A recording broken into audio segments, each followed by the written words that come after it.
Tom, what's the strangest thing you've seen in the mountains? That's easy. A cloud that seemed to follow my brother and I for hours. A cloud followed you.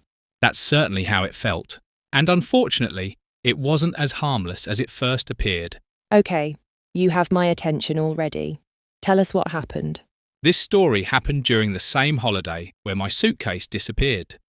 Fortunately, by this point, the suitcase problem had been solved, and we were finally able to enjoy some proper hiking. Where were you staying?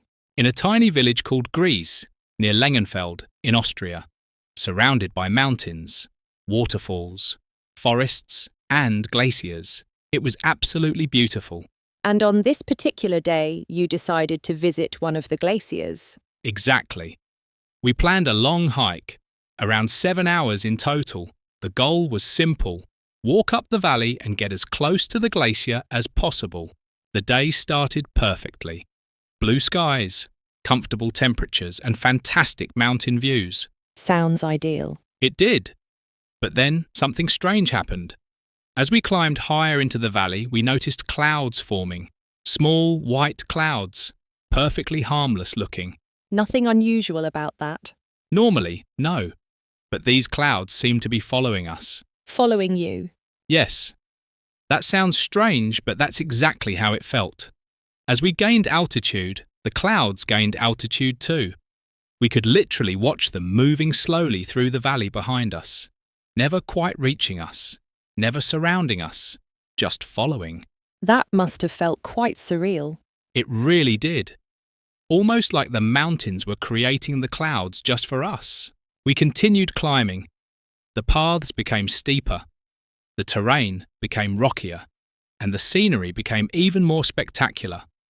We crossed beautiful mountain streams, fast-flowing rivers, and waterfalls.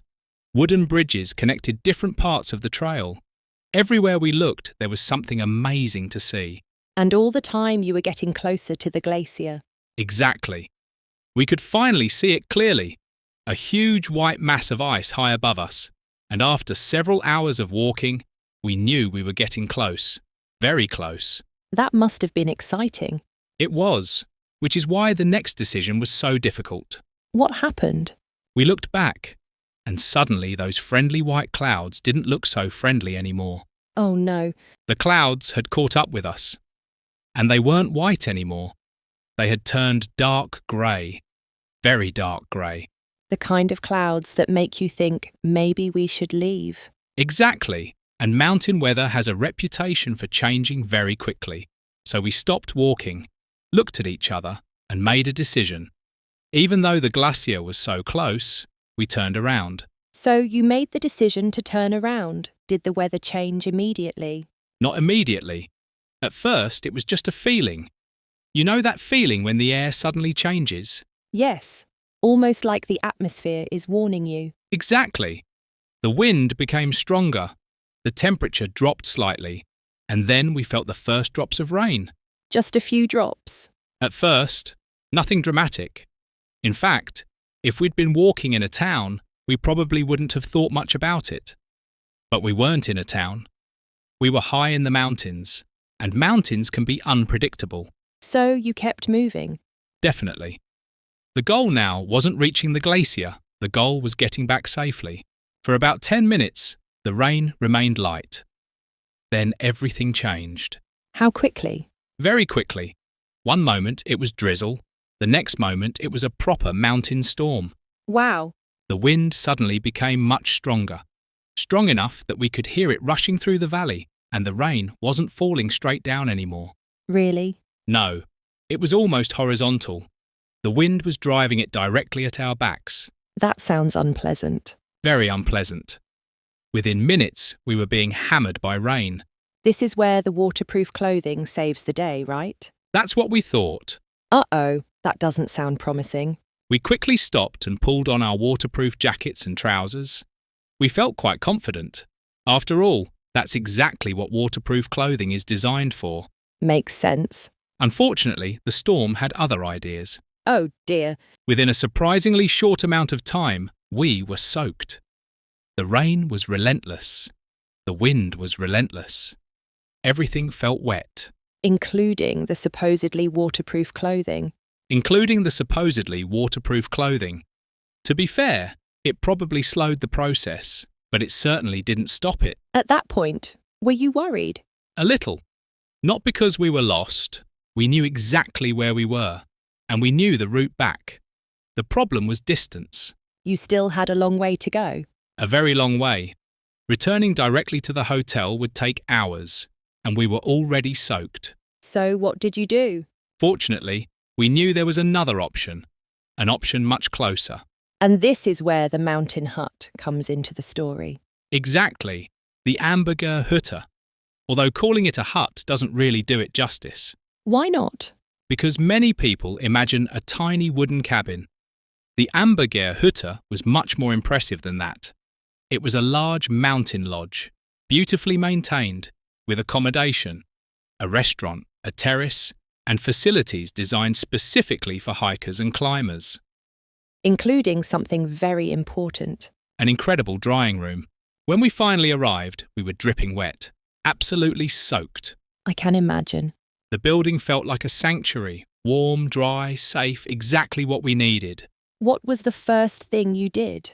We headed straight for the drying room, and what we saw was amazing. What was it like? I've honestly never seen anything quite like it. Everywhere we looked, there were boots. Hundreds of boots. Well, maybe not hundreds, but it felt like hundreds. That many? There were boots hanging everywhere. Jackets, trousers, gloves, walking equipment, climbing equipment. Wet clothing of every description. So you clearly weren't the only hikers caught in the storm. Not even close. The room told the whole story. The mountains had soaked a lot of people that day. After hanging up our equipment, we removed our boots, our jackets, our wet outer layers. And then, wearing only slightly damp socks, we carefully walked through to the main building. That must have felt wonderful. It really did. Especially when we entered the restaurant. What was it like? Beautiful, traditional Tyrolean woodwork everywhere. Warm lighting, friendly atmosphere, large windows looking out across the valley. The sort of place where you instantly feel comfortable. I suspect food was involved. Absolutely. By this point we were hungry. Very hungry. Hiking always does that. It certainly does. We ordered some hearty mountain food, delicious freshly made pasta, then later some traditional cake with whipped cream, and of course... Let me guess. A beer? A beer.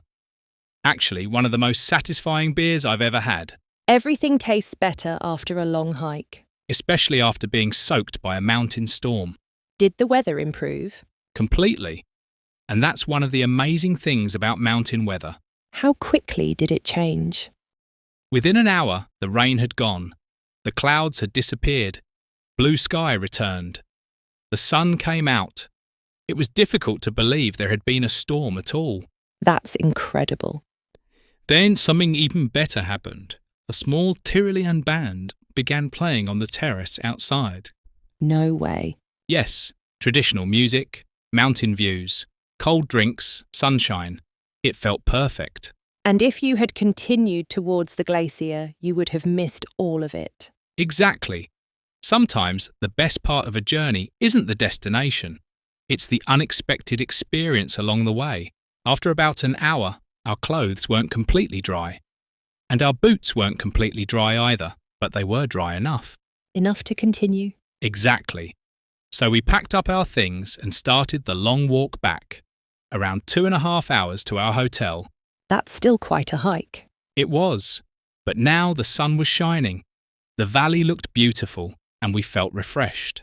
So what lesson did you take away from the experience? 2 lessons, actually. First, never underestimate mountain weather, even on a beautiful day. Good advice.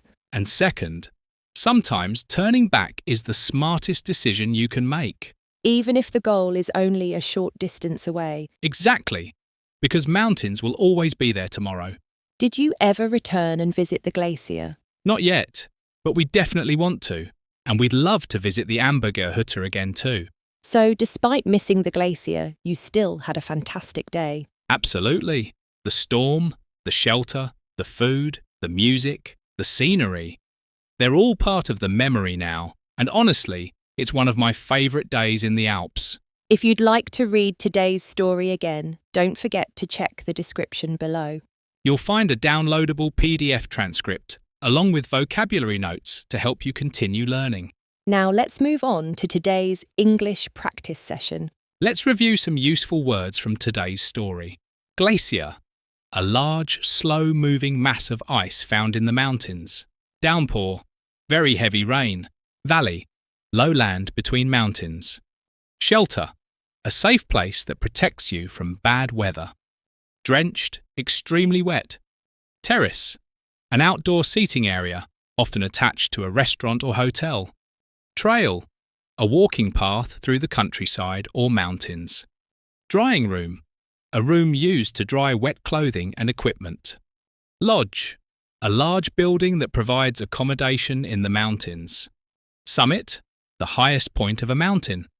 Let's see how much you remember. Pause the video for each question if you like. Question 1. Where were Tom and Peter hiking? Towards a glacier in the Austrian Alps. Question 2. What unusual thing happened with the clouds? They seemed to follow them up the valley.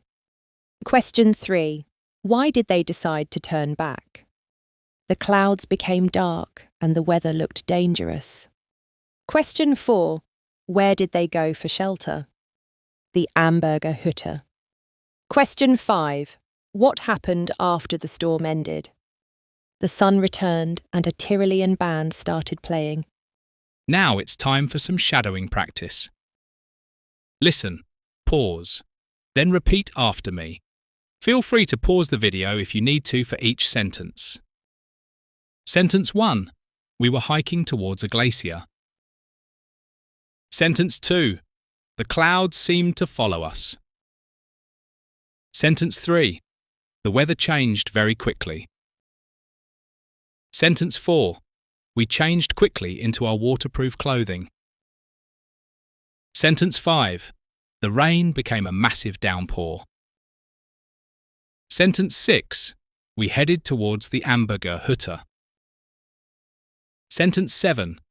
The drying room was full of wet boots. Sentence 8. The storm eventually passed. Sentence 9. Small Tyrolean band started playing. Sentence 10. Sometimes turning back is the right decision. If you enjoyed today's story, please like, subscribe, and share this video with someone who is learning English. And let us know in the comments, have you ever been caught in a storm while travelling or hiking? Thanks for listening. Bye-bye. And we'll see you in the next story. Cheerio.